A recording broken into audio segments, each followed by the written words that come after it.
Collector साहेबांना आज आम्ही सर्व आमचे नेते राजन विचारे साहेब आणि यांच्यासह आम्ही सर्व उमेदवार भेटलो,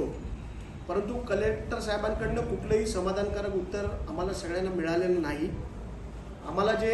इलेक्शनचं रिझल्ट लागल्यानंतर 7 दिवसाच्या आत पैसे भरायला सांगितले आणि जे आम्ही ज्या ज्या बूथवर आम्हाला डाऊट्स आहेत त्या बूथचे आम्ही पैसे भरलेले आहेत, त्या बूथचा नंबर दिलेला आहे आणि आम्हाला सांगितलं 7 दिवसाच्या आत पैसे भरायचे आणि पैसे भरल्यानंतर तुम्हाला रीचेकिंग रिकाउंटिंग आम्हाला त्या बूथची देणार असं सांगितल्यानंतर आमच्याकडनं पैसे भरून घेतले आणि आता पैसे भरल्यानंतर आता त्यांचं म्हणणं आहे की आता तुम्हाला रिकाउंटिंग आम्हाला देता येणार नाही, तशी तरतूद नाही, फक्त आम्ही तुम्हाला मॉकपोल देणार। तर आम्हाला मॉकपोलची गरजच नाही, आम्ही मॉकपोलची मागणी केलेलीच नाही आणि आमचा सगळ्यांचा तीव्र विरोध आहे या गोष्टीला। जसं निवडणूक आयोग प्रत्येक वेळेला आपली भूमिका बदलतं, 10 दिवसांनी एक नवीन GR काढतात, त्याच्यात त्यांची भूमिका बदलतात, आम्हाला CCTV कुठलंही देणार नाही असा एक त्यांनी आता नवीन GR काढला आहे। मला तर असं वाटतं की सुप्रीम कोर्टाने दिलेल्या निर्देशाचा पण अवमान